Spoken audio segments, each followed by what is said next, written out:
స్థిరంగా ఉంచగలిగిన వాడు దేవుడే.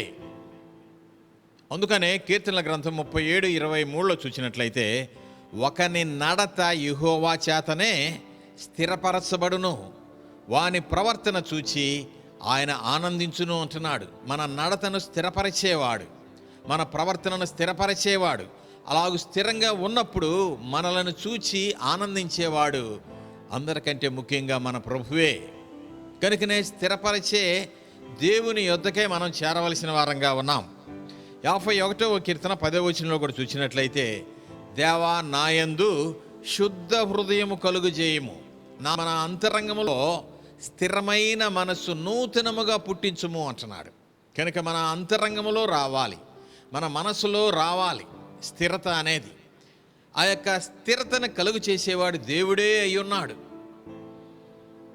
కాబట్టి ముందు మన మైండ్, మన మనస్సు అనేది స్థిరపరుచుకోవడం అనేది చాలా ప్రాముఖ్యమైన విషయం. మన ఇంట్లో డిన్నర్ సెట్ ఉండొచ్చు, టీవీ సెట్ ఉండొచ్చు, సోఫా సెట్ ఉండొచ్చు, నీ మందిరములో మైక్ సెట్ ఉండొచ్చు. ఇవేవి ఉన్నా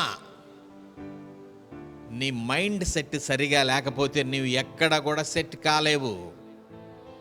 కనుక సెట్ చేయగలిగిన వారు ఎవరంటే మన ప్రభువైన యేసుక్రీస్తు వారే. అందుకొరకే ఆయన మన కొరకు 66 పుస్తకాలను సెట్ చేసి పరిశుద్ధ గ్రంథముగా ఒక బైబిల్గా మనకిచ్చాడు. ఆ బైబిల్ మనం చదివినట్లయితే దేవుని వాక్యములో వ్రాయబడిన మాటలు మన జీవితాల్లో దేవుడు నెరవేర్చడానికి సిద్ధంగా ఉన్నాడు.